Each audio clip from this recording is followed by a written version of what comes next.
Ngayong araw mga ka-farmers ay magta-transfer na tayo ng rooster dito sa ating breeding pen. At ang gagamitin natin na rooster na ipapalit natin sa Bardrack ay itong Black Australorp.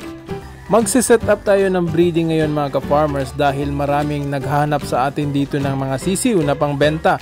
Kaya sa video na ito ay magsiset tayo ng breeding materials.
So ito na mga ka-farmers ay pinalitan na natin yung rooster natin dito.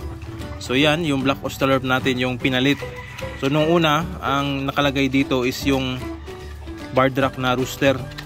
Ngayon pinalitan na natin ng Black Australorp upang makapag-breed tayo ng pure breed na mga Black Australorp. So kahit isang buwan tayo mag-breed nito ay ayos dahil yung rooster natin ay mataas yung nakapagpahinga. So hindi yan masyadong stress kaya yung similya na mabubuo niyan ay maganda. So hopefully marami tayong mapuproduce nito. Alright. So ito naman yung isang rooster mga ka-farmers na kapatid ng nasa kabilang pen. So yan yung inilagay natin dito sa ibang Black Australorp natin.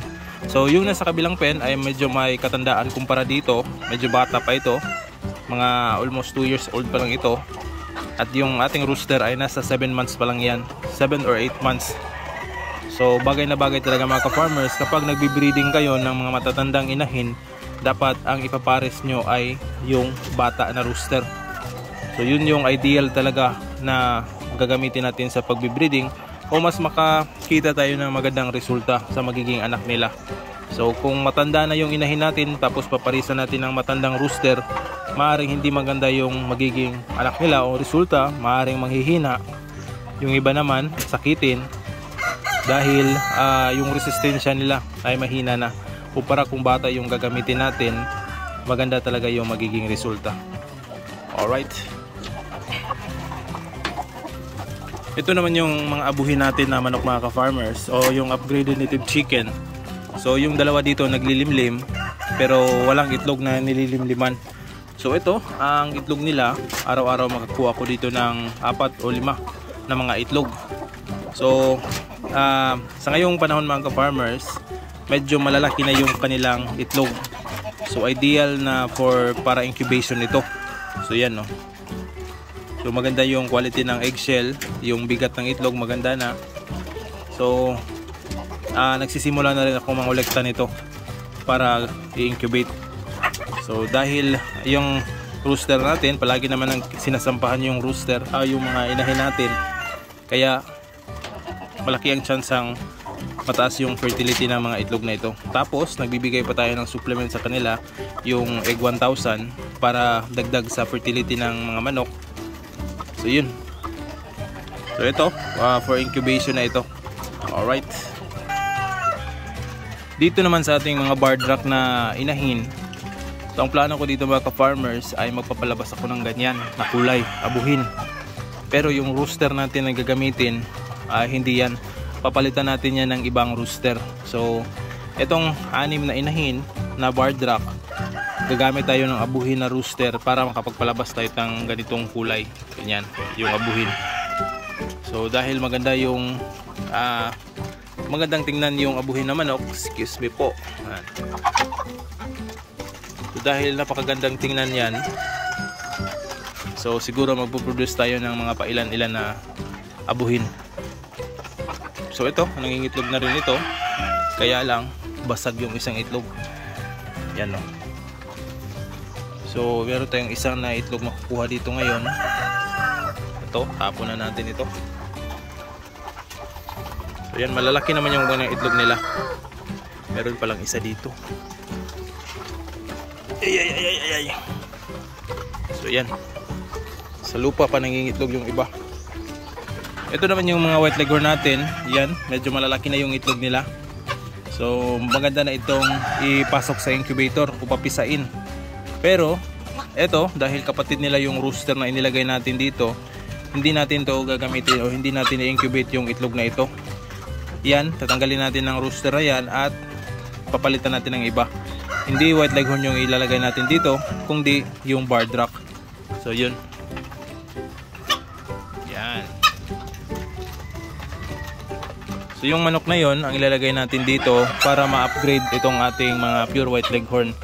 So bali magiging 50-50% na dugo ng barred rock at saka 50% na white leghorn.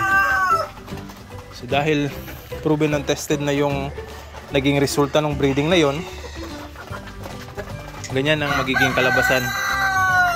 So 50% ng dugo nila ay barred rock at saka 50% na dugo ay white leghorn. So magandang paitloging manok.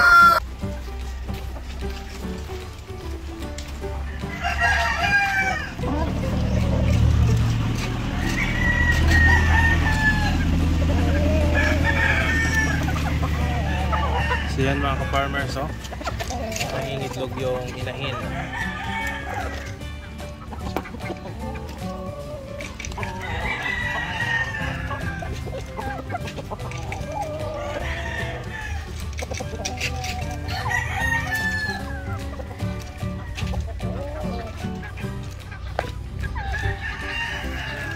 Yan yung itlog, oh.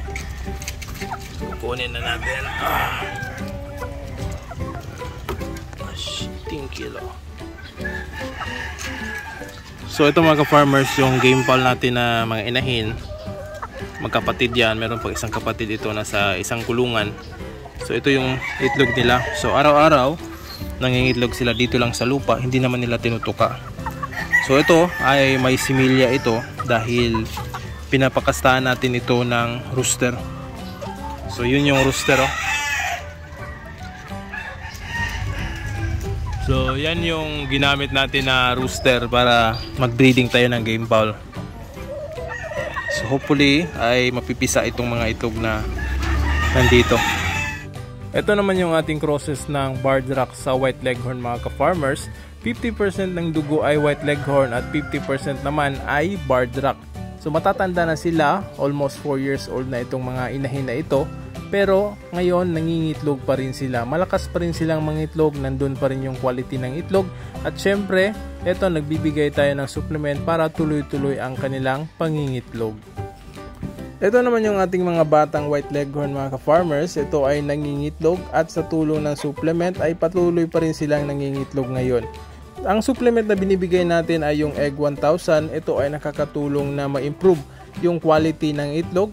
Nagpapataas nito yung fertility rate ng mga itlog, especially kapag nagbe-breeding tayo. At syempre nagpapa-increase ito o nagpapataas ng production rate o nagpaparami ng itlog ng ating mga inahing manok.